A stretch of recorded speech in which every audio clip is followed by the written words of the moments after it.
इधर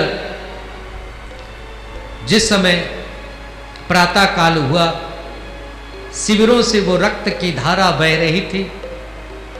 द्रौपदी जागी और जाग करके सबसे पहले जैसे युधिष्ठिर के कक्ष में मानो युधिष्ठिर को और युधिष्ठिर के पुत्र प्रतिबिंब को जगाने के लिए जाती है, तो देखती है कि वहां रक्त की धारा बह रही है।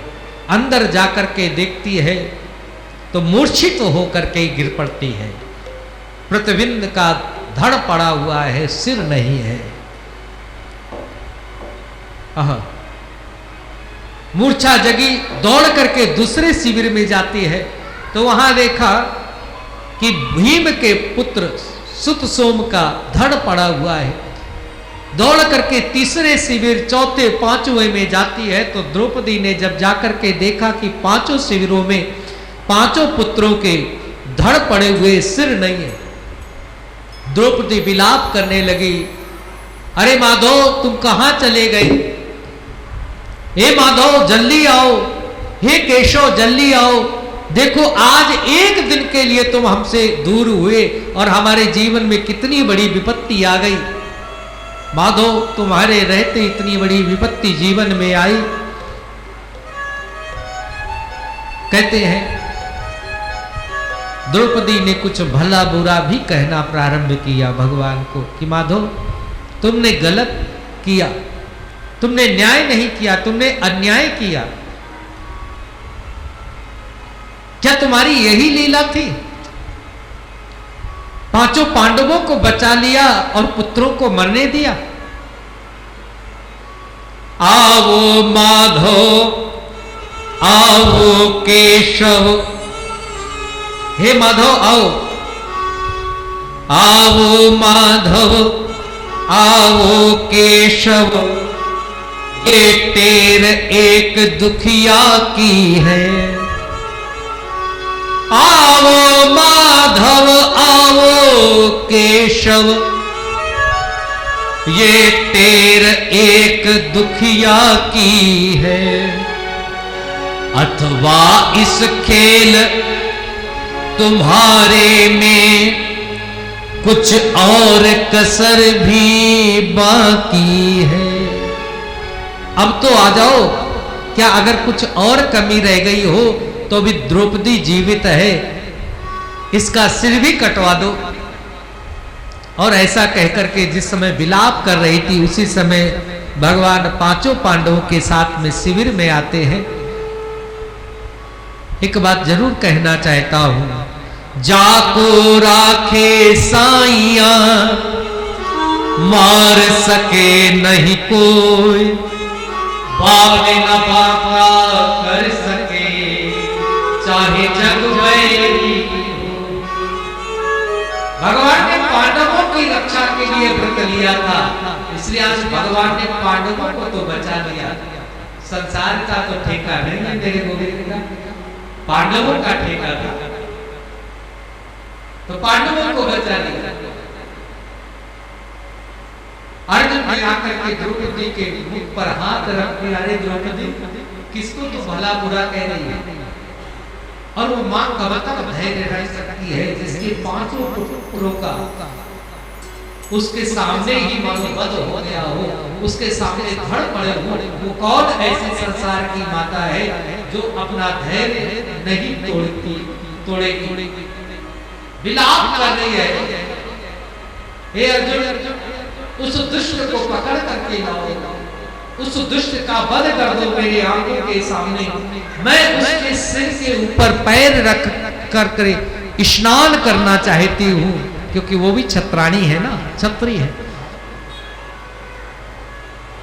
अर्जुन ने अपना गांडीव उठाया और संकल्प किया कि संध्या से पहले अगर मैंने ऐसे धूर्त और दुष्ट व्यक्ति को पकड़ करके तुम्हारे पास नहीं लाया और वध नहीं किया तो मैं भी अग्नि में जल करके अपने शरीर को छोड़ दूंगा।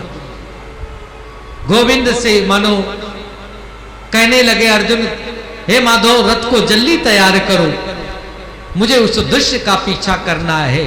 और जिधर वो रक्त की बूंदें जिस ओर जा रही थी उस रक्त की बूंदों के सहारे सहारे गोविंद ने तीव्र गति से रथ दौड़ाया।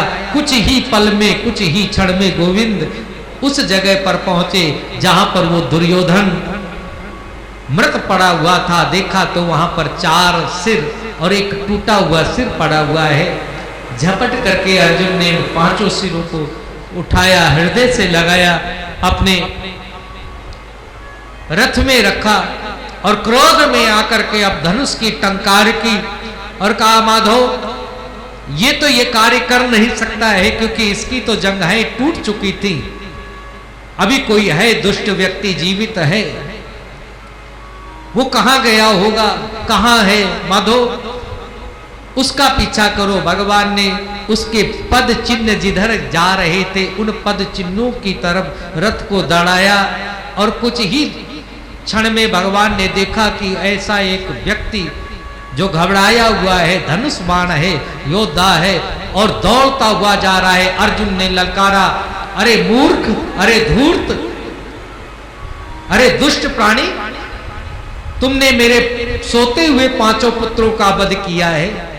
ठहर जा, मैं अर्जुन हूं, किसी के पीठ पर वार नहीं करता हूं और तेरे हाथ में धनुष बाण है, लगता है तू योद्धा है। अगर तू योद्धा है तो मुझसे युद्ध कर, मैं तुझे ये वो मौका भी दे रहा हूं कि तू मुझसे युद्ध कर सके, अन्यथा मैं तेरा वध कर दूंगा। जब अर्जुन ने जैसे ललकारा, अश्वत्थामा को लगा कि अब तो युद्ध करना ही पड़ेगा। अश्वत्थामा परम वीर था, संभल करके खड़ा हो गया और दिव्य अस्त्र शस्त्रों के द्वारा दिव्य युद्ध होने लगा। वाव्यास्त्र, अग्निअस्त्र, पर्वतास्त्र, यहां तक कि जब ब्रह्मास्त्र का संधान किया अश्वत्थामा ने, अर्जुन जब ब्रह्मास्त्र को पहचान नहीं पाया, रूप धारण करके वो ब्रह्मास्त्र अनेक रूप धारण करके अर्जुन की ओर बढ़ा। अर्जुन अचंभित हो गया, कहने लगा, माधव ये कौन सा दिव्य अस्त्र है, मैं पहचान नहीं पा रहा हूं। भगवान श्री कृष्ण ने कहा, अर्जुन शीघ्रता कर, विलंब नहीं होना चाहिए, ब्रह्मास्त्र है, तुझे भी ब्रह्मास्त्र प्राप्त है, तू भी ब्रह्मास्त्र चला। अर्जुन ने भी ब्रह्मास्त्र का संधान किया। आकाश में जब दोनों ब्रह्मास्त्र टकराए तो ऐसा लग रहा था जैसे संपूर्ण सृष्टि में प्रलय आने वाली है। आग लग गई आकाश में, बड़े बड़े अंगारे गिरने लगे, ऐसा लग रहा था पूरे सृष्टि में प्रलय हो जाएगी। माधव ने, गोविंद ने कहा, अर्जुन तुम इन ब्रह्मास्त्रों का निवारण करो, शांत करो। एक बात कहूंगा, ध्यान से सुनना। ब्रह्मास्त्र चलाने की कला गुरु द्रोणाचार्य जी ने अर्जुन को सिखाई और गुरु द्रोणाचार्य जी का पुत्र है अश्वत्थामा। अश्वत्थामा को ब्रह्मास्त्र चलाने की कला तो सिखाई, लेकिन ब्रह्मास्त्र को शांत करने की, वापस करने की कला गुरु द्रोणाचार्य जी ने अपने पुत्र को नहीं दी, जो उनका श्रेष्ठ शिष्य अर्जुन था। पहले के जो ऋषि होते थे, अपने जो श्रेष्ठ शिष्य होते थे, उनको सारी विद्याएं प्रदान करते थे। ये कला उसके पास में नहीं थी, अर्जुन के पास में थी। अर्जुन ने मंत्र की शक्ति के माध्यम से दोनों ब्रह्मास्त्रों को शांत करके अपने तरकस में रख लिया और इसके बाद में दौड़ करके, जैसे कोई बाज पक्षी छोटे पक्षी को झपट करके पकड़ लेता है, उसी प्रकार से अर्जुन ने अश्वत्थामा को पकड़ लिया, रथ के पिछले भाग में बांध करके घसीटते हुए उस स्थान पर लाया, उस शिविर में लाया जहां पर द्रौपदी विलाप कर रही है। 5 पुत्रों के धड़ पड़े हुए हैं। द्रौपदी ने आज जैसे अश्वत्थामा को देखा और देख करके द्रौपदी, जो द्रौपदी अभी कह रही थी कि ऐसे दुष्ट का वध कर दो अर्जुन, आज उस द्रौपदी ने देखा कि ये मेरे गुरु का पुत्र है। दया आ गई। मां के हृदय में तो ममता और दया तो होती है, मां तो वात्सल्य की जननी होती है। मानो द्रौपदी ने विचार किया, मेरे 5 पुत्र हैं, 5 पुत्र थे, 5 पुत्रों का वध हो गया, लेकिन अभी मेरे पति तो जीवित हैं। और जो द्रोणी है उसके तो पति तो पहले द्रोणाचार्य मारे जा चुके, हमारे गुरुजी तो मारे जा चुके हैं युद्ध भूमि में, और ये एक ही पुत्र है अश्वत्थामा। अगर इसका वध हो जाएगा तो द्रोणी के हृदय पे क्या बीतेगी, द्रोणी को कितना, हमारी गुरु माता को कितना कष्ट होगा। मानो आज द्रौपदी के हृदय की ममता कह रही है कि पुत्र के मरने की व्यथा क्या होती है वो तो मैं समझ रही हूं, कहीं यही व्यथा हमारी गुरु माता को ना मिले, यही कष्ट हमारी गुरु माता को ना मिले। इसलिए आज द्रौपदी हाथ जोड़ करके अर्जुन को कहती, अर्जुन मुच्यता मुच्यता मेष ब्राह्मणो नितराम गुरु। अरे तुमने पहचाना नहीं अर्जुन, ये तुम्हारे गुरु का पुत्र है, और ब्राह्मण तो गुरु होता है। मुच्यता मुच्यता मेष, इसको छोड़ दो छोड़ दो छोड़ दो।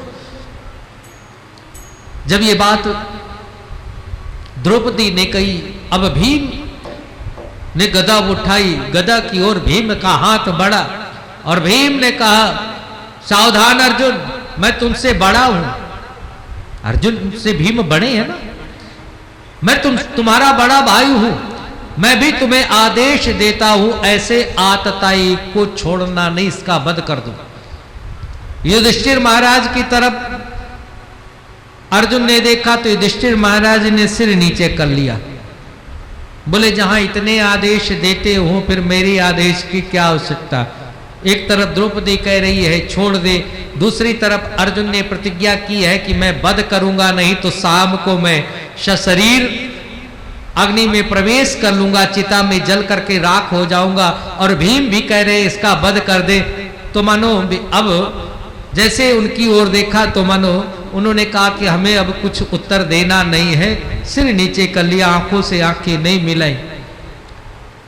अब अर्जुन तो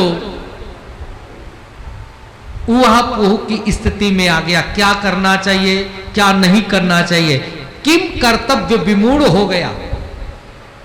कर्तव्य का उसे बोध नहीं रहा कि अब मुझे क्या करना क्या नहीं करना। अब तब अर्जुन ने गोविंद की ओर देखा कि गोविंद तुम ही अब मार्गदर्शन करो, बताओ आदेश करो, मैं क्या करूं, अपनी प्रतिज्ञा का पालन करूं या द्रौपदी जो मेरी प्रिया है मैं उसकी बात को मानूं। और ये बात बिल्कुल सत्य कह रही है कि ब्राह्मणों नितराम गुरु, ब्राह्मण की कभी हत्या नहीं करनी चाहिए। या भीम की बात, भीम भैया की बात मानूं। भगवान मुस्कुराए और मुस्कुराते मुस्कुराते मानो अर्जुन को कह दिया गोविंद ने, अरे मैंने गीता में इतना तुम्हें उपदेश दिया है, थोड़ी बुद्धि दौड़ाओ, थोड़ा याद कर लो, इतनी जल्दी तुम पाठ भूल जाओगे, तुम तो अच्छे मेरे शिष्य हो, अर्जुन याद करो। और जैसे मानो गोविंद ने इशारा किया और अर्जुन ने याद किया, और अर्जुन को स्मरण क्या आया, वपनम द्रविणादानम स्थानम निर्यापनम चत एष हे ब्रह्म बंधूनां बधो नान्योस्ति दैहिका। जिस स्थान पर ब्राह्मण बैठ करके पूजा जा रहा हो या ब्राह्मण जहां पर रह रहा हो उस स्थान से उसे उठा करके धक्का मार करके आप भगा दे, समाज से उसका तिरस्कृत कर दे। ब्राह्मण के लिए, ब्राह्मण का अर्थ है श्रेष्ठ लोगों के लिए यही हत्या है, यही उनका वध है। वपनम द्रविणादानम, उनके केस काट दिए जाएं, उनको कुरूप कर दिया जाए, मुंह काला कर दिया जाए, उनका धन छीन लिया जाए और स्थान से धक्का मार करके निकाल दिया जाए, यही श्रेष्ठ लोगों का वध होता है। अर्जुन ने वैसा ही किया, उसके थोड़े केस काट लिए, सिर में चौराहा बना दिया और उसके मुख को काला करके धक्का मार करके उसके मस्तिष्क में एक मणि थी, उस मणि को निकाल लिया और धक्का मार करके शिविर से निकाल दिया। पश्चाताप करता हुआ अश्वत्थामा वहां से जाता है। इधर पांचों पुत्रों का संस्कार किया, सभी लोग विलाप कर रहे हैं। आइए भगवान के चरणों में मन लगाते हुए, गोविंद के चरणों में मन लगाते हुए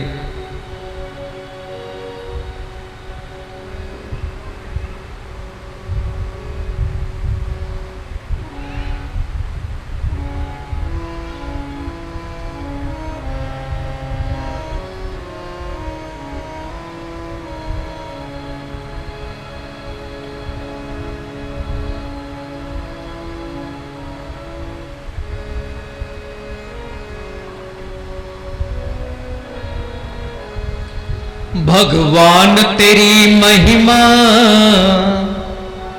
भगवान तेरी महिमा क्या अजब निराली है। भगवान तेरी महिमा क्या अजब निराली है। भगवान तेरी महिमा क्या अजब निराली है। भगवान तेरी महिमा क्या अजब निराली है। भगवान तेरी महिमा क्या अजब निराली है। भगवान तेरी महिमा क्या अजब निराली है। भगवान तेरी महिमा क्या अजब निराली है। एक घर में अंधेरा है, एक घर में दिवाली है। एक घर में अंधेरा है, एक घर में दिवाली है। भगवान तेरी महिमा क्या अजब निराली है।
का मालिक है पर गोद से खाली है।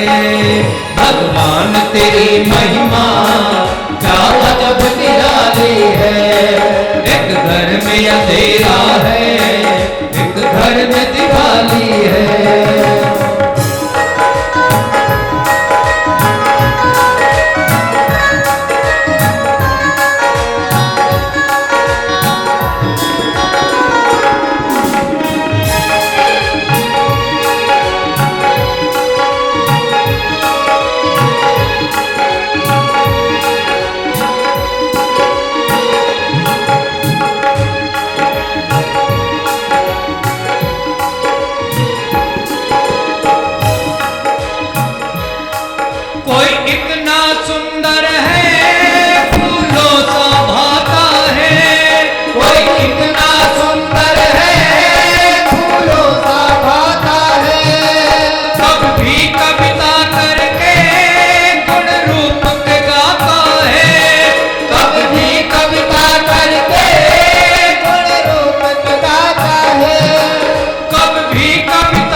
कोई इतना जैसे रजनी काली है।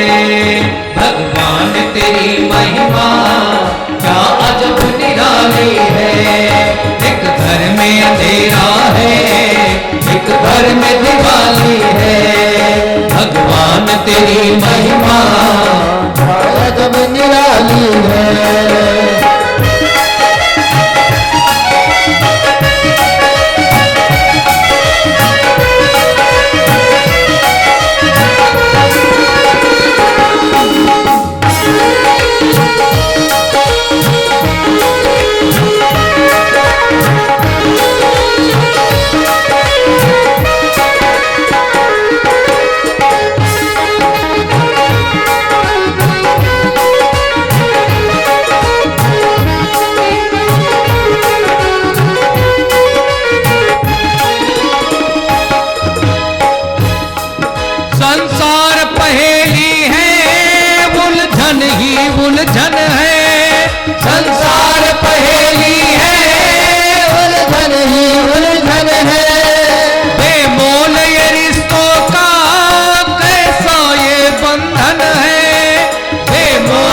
कुछ दिन के लिए हमने, कुछ दिन के लिए हमने ये दुनिया बसानी है। भगवान तेरी महिमा क्या अजब निराली है।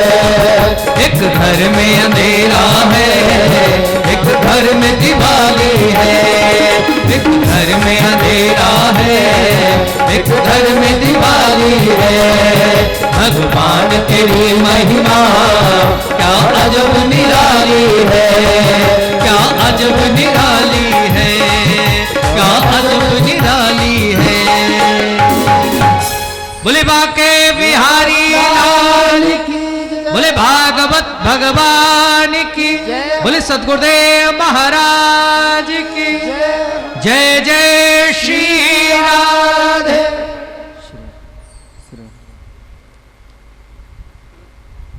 इधर भगवान जैसे द्वारिका जाने लगते हैं, रथ पर आरूढ़ होते हैं,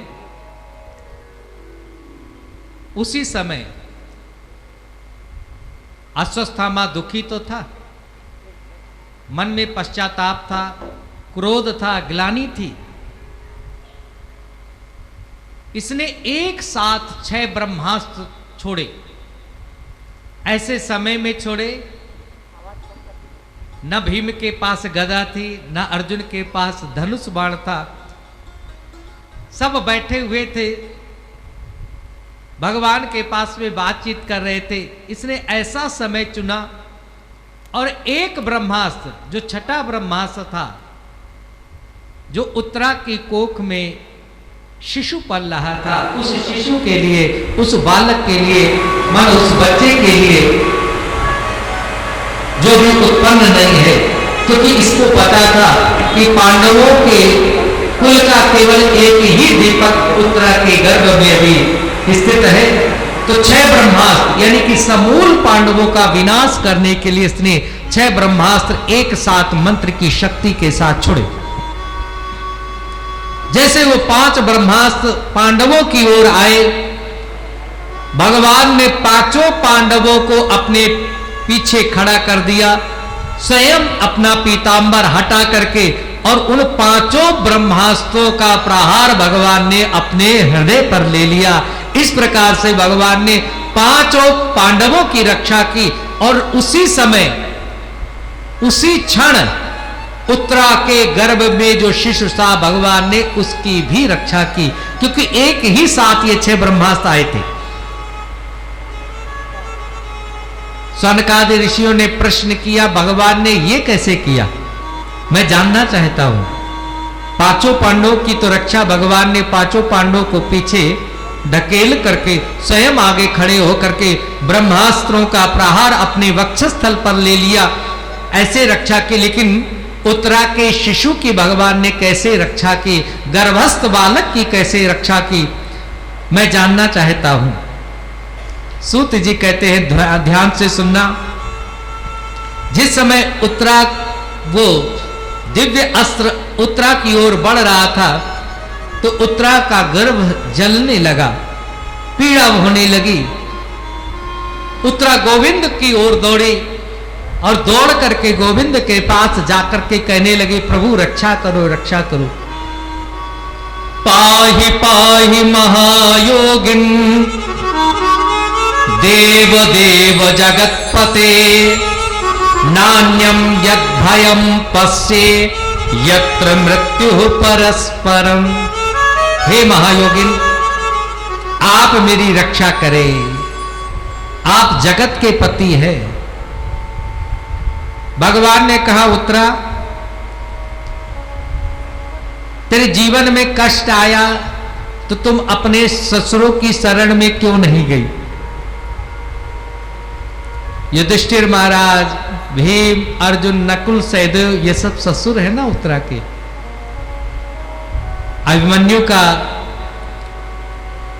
अभिमन्यु के पिता है अर्जुन, तो सब ससुर हुए उत्तरा के। और अभिमन्यु की वधू है, भार्या है उत्तरा। तो मानो उत्तरा ने कहा कि मेरी सासू माँ ने मुझे जीवन में एक पाठ पढ़ाया गोविंद, मैं वो बात बता देनी चाहती हूं कि जीवन में मेरी मां द्रौपदी ने कहा कि उत्तरा, तेरे जीवन में अगर कभी कोई कष्ट आए, दुख आए, तो सीधे गोविंद की शरण में जाना। मेरे भी जीवन में एक बार दुख आया था, कष्ट आया था।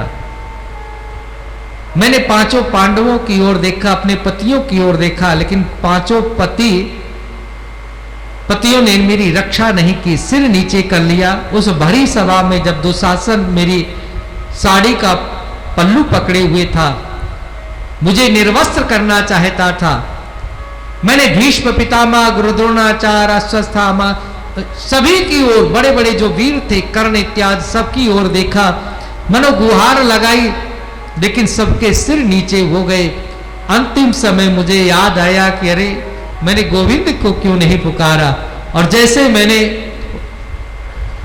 उत्तरा गोविंद को पुकारा, तो गोविंद चीर बन करके मेरी रक्षा की।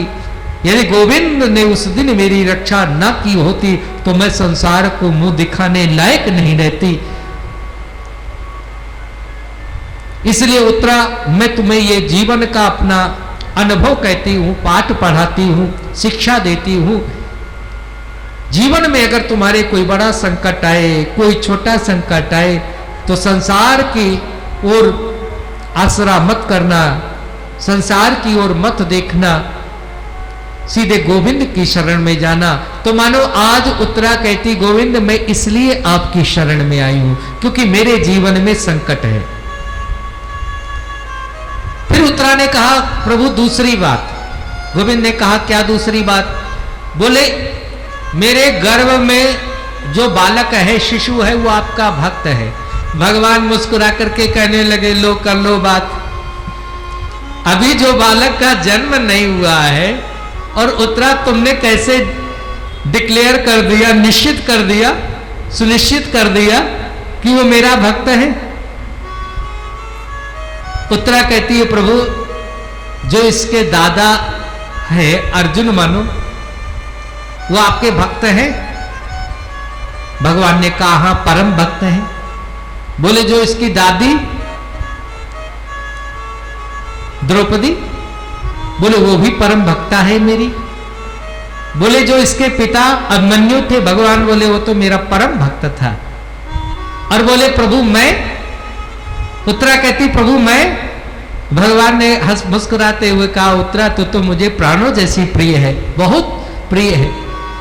तो मानो आज उत्तरा कहती है कि प्रभु जब इतने लंबे भक्तों की परंपरा चली आ रही है, उसमें कृष्ण का अभक्त कैसे होगा? ये जो मेरे उदर में जो शिशु है, बालक है, मुझे पूर्ण विश्वास है कि आपका भक्त है। और प्रभु याद रखना, यदि आपके सामने आपके भक्त का अहित हो गया तो संसार में तुम्हारी अपकीर्ति होगी। गोविंद मैं इसलिए नहीं तुम्हारी शरण में आई हूं कि तुम मेरी रक्षा करो, मेरे प्राणों की रक्षा करो।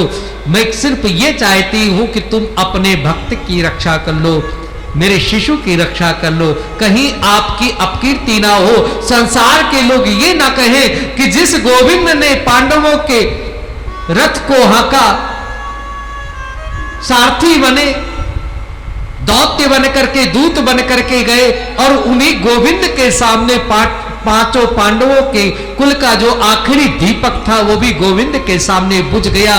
कहीं संसार के लोग आपकी अपकीर्ति ना करें, आपकी अपयश ना हो, इसलिए मैं चाहती हूं प्रभु आप इस बालक की रक्षा करें। भगवान मुस्कुराते हुए कहने लगे, अरे उत्तरा तेरा भाव कितना पवित्र है, जो मेरी अपकीर्ति को बचाना चाहती है, ऐसी तो मां होती है, पुत्र को एक एक जगह पर सजग करती है, कहीं गलत ना पुत्र का कदम गलत की ओर ना बढ़े, ये काम तो मां का होता है। उतना देर हो गई तो क्या, मैं तुम्हें आज अपनी मां बनाऊंगा। मानो ऐसा भाव करते हुए गोविंद आज उत्तरा के गर्भ में प्रकट हो जाते हैं। और भ्रामयंतम गदाम मुहु, भागवत में लिखा है भगवान ने गदा के माध्यम से उस ब्रह्मास्त्र को शांत किया, उस ब्रह्मास्त्र से उस शिशु की रक्षा की। एक बात मैं जरूर कहना चाहता हूं, भाव की बात है। गोविंद ने आज संसार के लोगों को सिर्फ ये जताने के लिए, दिखाने के लिए और बताने के लिए ये कर्म किया। वैसे तो गर्व तो नरक होता है ना, कि मैं अपने भक्त की रक्षा करने के लिए गर्भ में भी जा सकता हूं, मैं अपने भक्त की रक्षा गर्भ में भी जा करके करता हूं। अरे गोविंद की तो प्रतिज्ञा है, वो कहते हैं अपने भक्तों से तू मेरी ओर कदम बढ़ा, लेकिन हम ही लोग ऐसे होते हैं, संसार के लोग ऐसे होते हैं, हम अपनों के लिए तो खूब रोते हैं लेकिन गोविंद के लिए नहीं रोते। हम अपनों के लिए तो खूब यात्रा करते, दूर दूर तक जाते हैं, लेकिन गोविंद से मिलने के लिए, गोविंद की कथा सुनने के लिए जो कौन यात्रा करता है, और जो करता है वो सौभाग्यशाली है।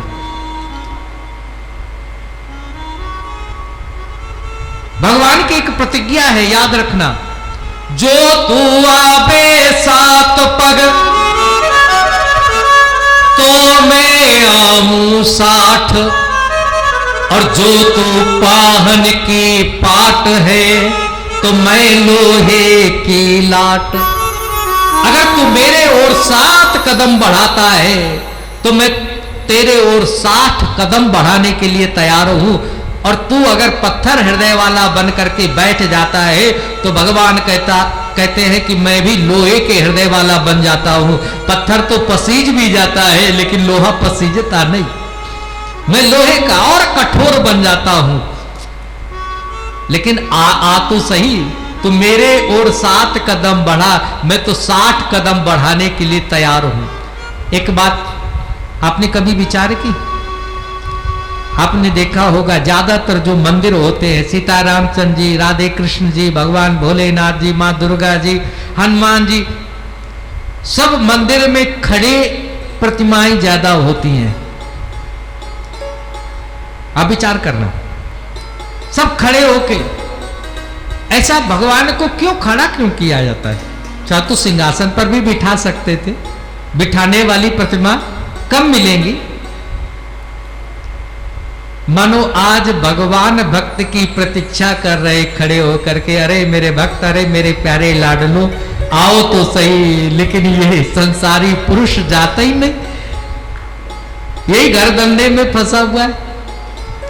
वो तो गोविंद तो प्रतीक्षा कर रहे, आओ आओ, मैं तुम्हारी प्रतीक्षा में खड़ा हूं, देखो ना, मैं तुम्हारे सत्कार में खड़ा हूं। भगवान की प्रतिज्ञा है, शकदेव प्रपन्नाय त्वयास्मीति च याचते अभयम सर्वभूतेषु ददाम्येतत् व्रतम मम। एक बार, सिर्फ एक बार, शकदेव प्रपन्नाय, सिर्फ एक बार मेरी ओर तू आगे बढ़, फिर देख मैं तेरा भला न करूं तो तू कहना, मैं तेरी बिगड़ी न बना दूं तो तू कहना, मैं तुझे भक्ति के माल से माला माल न कर दूं तो तू कहना, लेकिन बढ़ तो सही एक बार।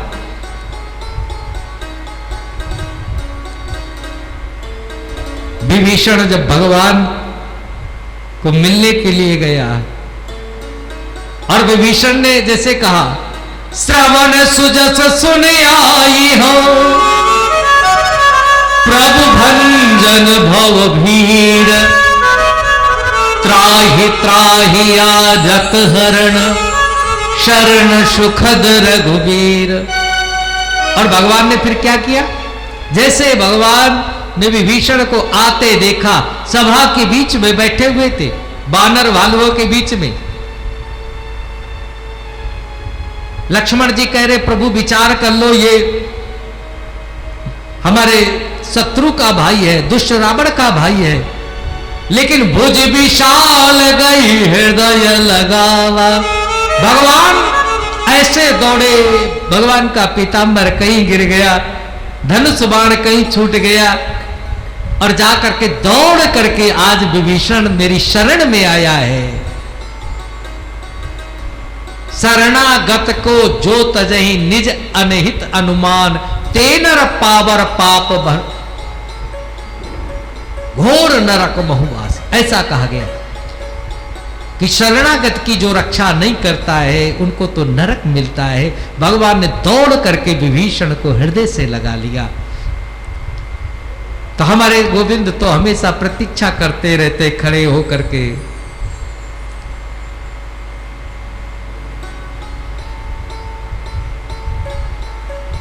उत्तरा से कहने लगे देर हो गई तो क्या, और भगवान ने उत्तरा के गर्भस्थ शिशु की रक्षा की। आज मानो वेद की एक सूक्ति को चरितार्थ कर दिया परमात्मा ने, पूर्ण कर दिया। कौन सी सूक्ति? उपनिषदों का कौन सा मंत्र? द्वाशुपर्णा सयुजा सखाया समान वृक्षम परिशस्वदाते है तयोरन्य पिप्पलम स्वादवत्य नश्नन्यो अविचाकशीत। जीवात्मा और परमात्मा दोनों एक वृक्ष पर एक जगह रहते हैं। तो मानो आज गर्भ में, उत्तरा के गर्भ में जीवात्मा परीक्षित है और परमात्मा भगवान गोविंद है, दोनों उत्तरा के गर्भ में। मानो दोनों जीवात्मा और परमात्मा दोनों का मिलन हो गया।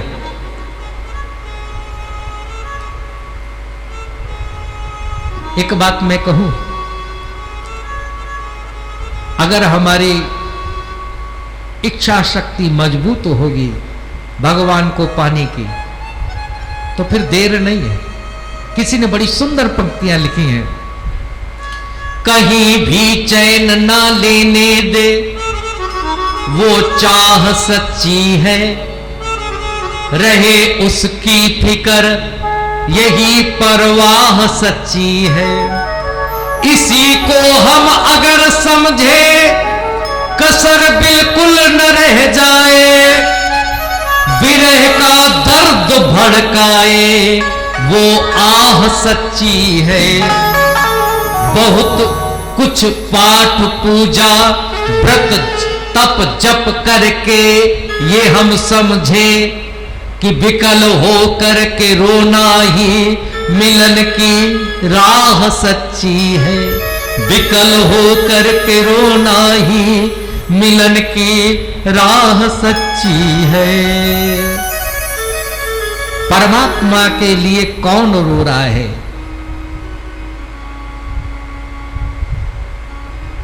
अच्छा, कभी स्मरण करना, याद करना।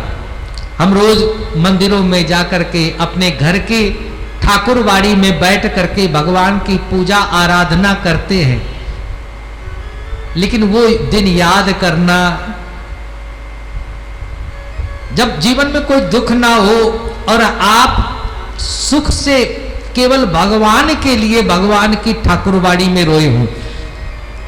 दुख आता तो व्यक्ति सब जगह रोता है, वो मंदिरों में भी रोता है, जो कोई मिलेगा उससे भी अपना दुख सुनाएगा, रोएगा। लेकिन सुख में आप भगवान के सामने अपनी ठाकुरबाड़ी में बैठ करके और भगवान को प्राप्त करने के लिए कभी रोए हों। अगर नहीं रोए तो एक बार रो करके देखना, एक ऐसी उपासना करना अपने घर। हाँ, संसार को दिखाना नहीं। जिस दिन आपका भाव बने, जिस दिन अंदर आपके अंदर भगवान के प्रति प्रेम और करुणा जागे, आप अपने घर के ठाकुरवाड़ी में हो सके तो अपने घर का मंदिर का दरवाजा बंद कर लेना कि घर का कोई और सदस्य देखेगा तो हंसेगा या क्या विचार करेगा। अपने गोविंद के लिए रोना, और फिर उस दिन महसूस कर आपको होगा, गोविंद करा देगा कि जो आपकी भक्ति और आपकी जो श्रद्धा उस दिन जो जागृत होगी वो वास्तव में अद्वितीय होगी, अनुपम होगी, विलक्षण होगी। जो आपको अपने अंतःकरण में शांति उस दिन मिलेगी, उसको शब्दों में नहीं बोला जा सकता। हम संसार के लिए, बच्चा पढ़ने के लिए चला जाए, है ना, मुंबई से अगर दिल्ली चला जाए, कहीं दूर चला जाए, तो छिप छिप करके रात में रोती है माताएं, है ना। घर में कोई नहीं होगा तो बस याद करके आंसू बहने लगते। बेटी बड़ी हुई, विदा हो गई, और जब वो चली जाती है, अभी हाल में विदा की, तो माताएं छिप छिप करके जैसे किचन में जाती है, कोई खाने की चीज बनाती है और जैसे याद आती मेरी बेटी को ये बहुत पसंद था, बनाना तो दूर, रोना प्रारंभ, आंसू झरझर गिरने लगते। न जाने बेटी वहां क्या खा रही होगी, क्या मिल रहा होगा, कैसे रह रही होगी। एक बात मैं जरूर कहना चाहता हूं, हम संसारियों के लिए खूब रोते हैं, लेकिन एक बार गोविंद के लिए रो करके देखना, आपको लगेगा कि आज मेरी भक्ति, आज मेरी उपासना, आज मेरी पूजा पूर्ण हुई। और जो गोविंद के लिए रोता है, गोविंद सब कुछ देख सकते हैं लेकिन अपने भक्त का रोना नहीं देख सकते। याद रखना, उत्तरा की भगवान ने रक्षा की, गर्भस्थ शिशु की रक्षा की, और आइए हम सभी लोग भगवान के इस भाव को हृदयस्थ करते हुए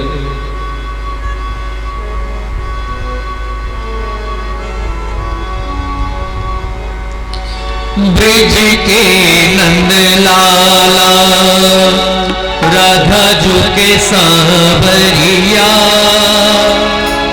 सब दुख दूर हुए जब तेरा नाम लिया। ब्रिज के नंद लाला राधा जो के सांवरिया, सब जब तेरा नाम लिया।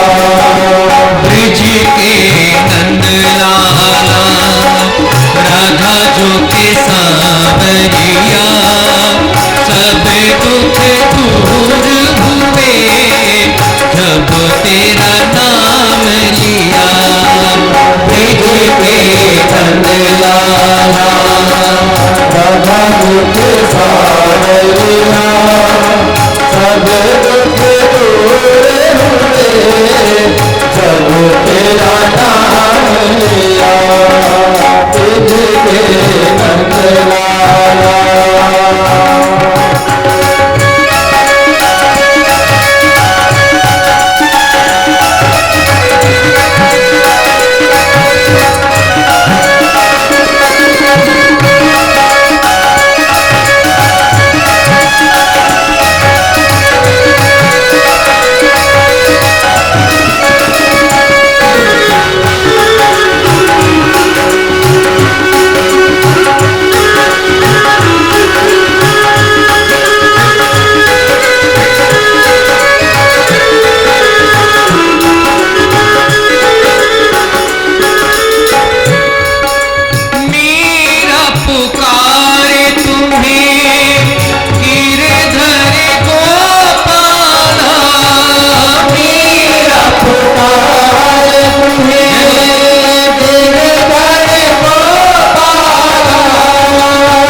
जिसे तूने उठा लिया सब दुख दूर हुए जब तेरा नाम लिया। ब्रिज के नंदलाला राधा जो के सांवरिया सब दुख दूर हुए जब तेरा नाम लिया।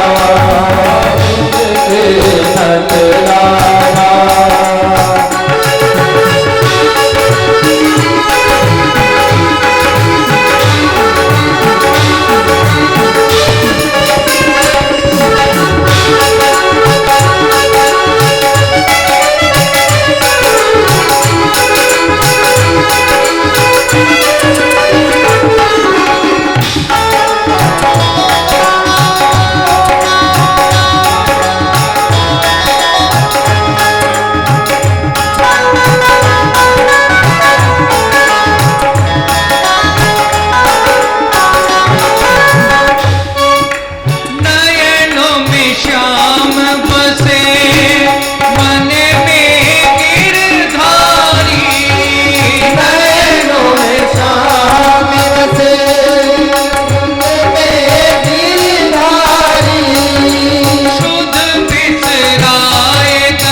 भगवान ने इस प्रकार से उत्तरा की रक्षा की और भगवान सबकी रक्षा करते हैं। भगवान के पास में भगवान की बुआ कुंती एक दिन स्तुति करते हुए भगवान के पास में गई, हाथ जोड़ करके स्तुति करने लगी केवल 5 मिनट, और कहने लगी कि प्रभु मैंने तुम्हें पहचान लिया। देखिए पहली बार ऐसी कोई भक्त है जो जाकर के भगवान से सीधे कह रही कि मैंने तुम्हें पहचान लिया। भगवान ने कहा क्या पहचाना? कुंती कहती है नमस्ये पुरुषम त्वाद्य ईश्वरम प्रकृते परम अलक्ष्यम सर्वभूतानां अंतर्बहिर्वस्थितम। नमस्ये पुरुषम त्वाद्य, तुम आदि पुरुष हो। आपने ही माया का पर्दा डाला हुआ है। अंतर बहिर वस्थितम, आप सबके अंतर में भी हो और आप सबके बाहर में भी हो, मैंने पहचान लिया। भगवान कुंती बुआ से बोले बुआ जब तुमने जान लिया तो धीमे बोलो, कोई दूसरा न सुन ले। अगर मुझे भगवान किसी ने जान लिया कि मैं भगवान हूं, कल से मंदिर में बिठा दिया जाएगा और बस इलायची दाना का मिलेगा भोग। मैं इलायची दाना खाने के लिए नहीं आया हूं बुआ, सब मुझसे दूरी बना लेंगे। मैं तो सबके साथ में बैठ करके भोजन पाना चाहता हूं। हंसना चाहता हूँ, खेलना चाहता हूँ, सबसे बातें करने के लिए आया हूँ। अकेला पड़ा पड़ा तो मैं क्षीर सागर में परेशान हो गया था, इसीलिए आया हूं ना। आपको क्या चाहिए मांगो। जब आपने अगर पहचान लिया है, आप बड़ी स्तुति कर रही है, बहुत सुंदर स्तुति कही।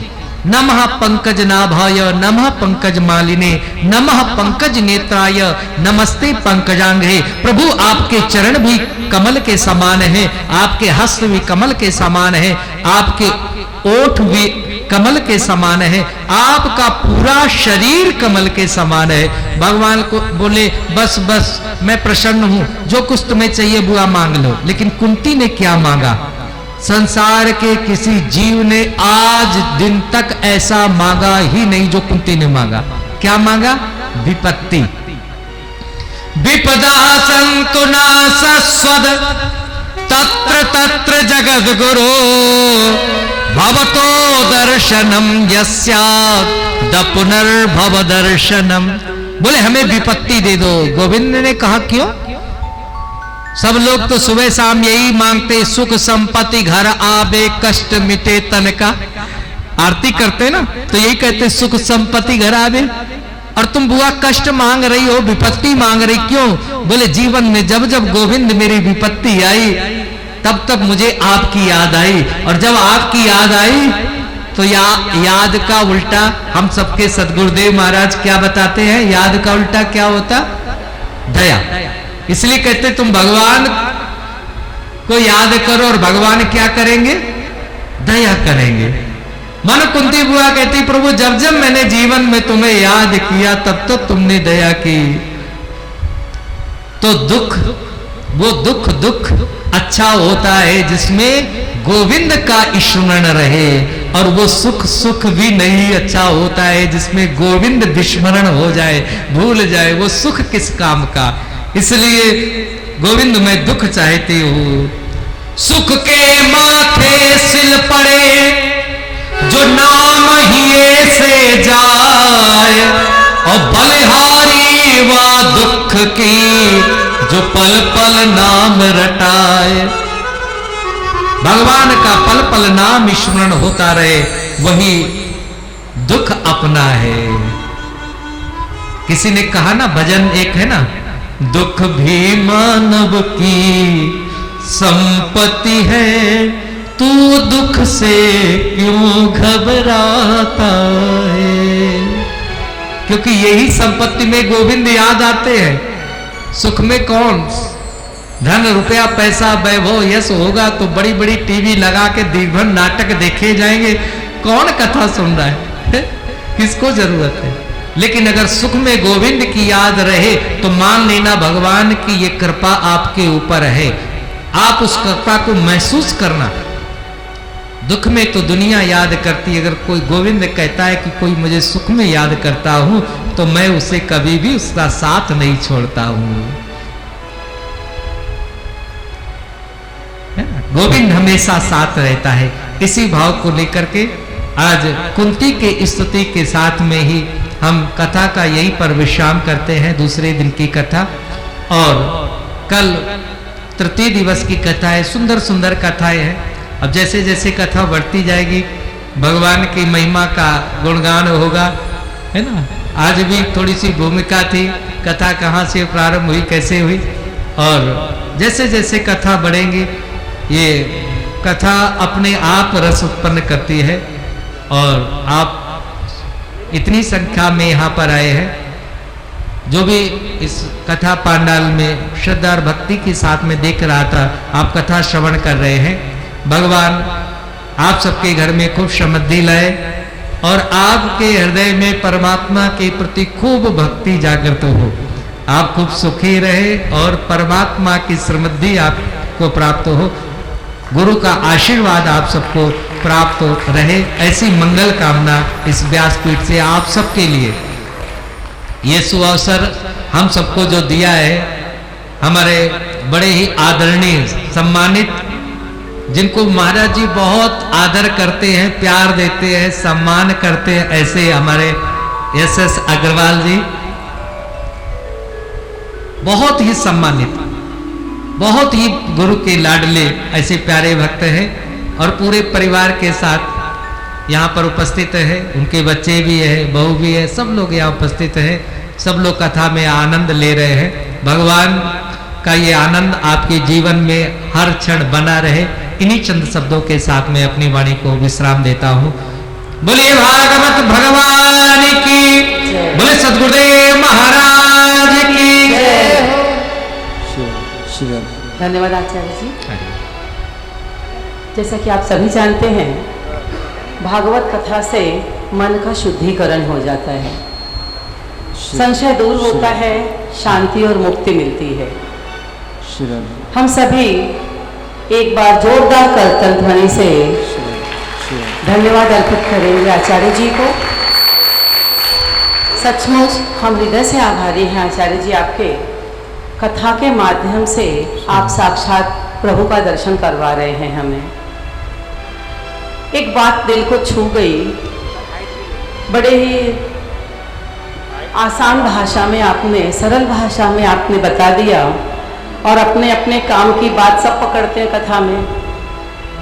तो एक बात मैंने भी पकड़ ली कि यमराज ने आदेश दिया, भाई जो जो कथा को सुनेगा यमदूत उसके पास नहीं जाएंगे। तो बहुत बड़ा सौभाग्य है हम सभी का जो इस कथा को श्रवण करने का अवसर मिला। महाराज श्री के परम शिष्य श्री कुलदीप जी पांडे जी के द्वारा, और इस कथा का आयोजन करने का श्रेय सौभाग्य हमारे मुंबई मंडल के प्रधान श्री SS अग्रवाल जी को जाता है। तो भगवान जी की तो जय बोलते ही हैं, भक्तों की भी जय बोलनी है।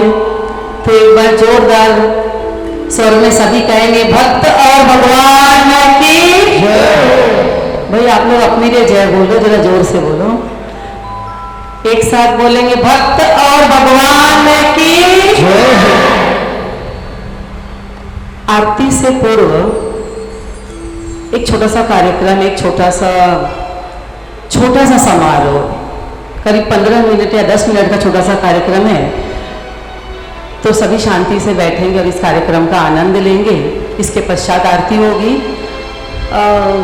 कार्यक्रम शुरू करने के पहले मैं मिश्रा बंधुओं से निवेदन करती हूँ एक भजन के लिए। दोनों जुड़ा भाई हैं, महेंद्र मिश्रा और मनेंद्र मिश्रा। अब मैं मिश्रा बंधु कहती हूँ, आपस में दोनों समझ लो भाई भजन कौन गाएगा।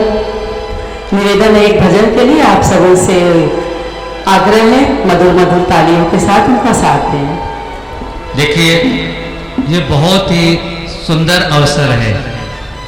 ये जो छोटा सा कार्यक्रम जो हमारे बहन बता रही है, आज का दिन सचमुच हम सबके लिए बड़ा महत्व रखता है कि हमारे आदरणीय प्रधान श्री SS अग्रवाल जी, उनके विवाह की आज वर्षगांठ है। इसलिए हम सभी, आप सभी मुंबई वासियों के लिए और हमारे लिए भी बड़ा महत्वपूर्ण दिन है। और उनके लिए ही ये बधाई स्वरूप ये कुछ भजन यहाँ से गाए जाएंगे। तो आज उनके लिए, अभी तक आप हमारे लिए या भगवान के लिए ताली बजा रहे थे, कीर्तन में भजन में आनंद ले रहे थे। अब मैं देखूंगा कि आप अपने प्रधान जी के लिए कितनी तालियां बजाते हैं और कितना आनंद लेते हैं और कैसे आनंद लेते हैं, वो जरूर मैं देखना चाहूंगा। चलिए सुंदर भजन।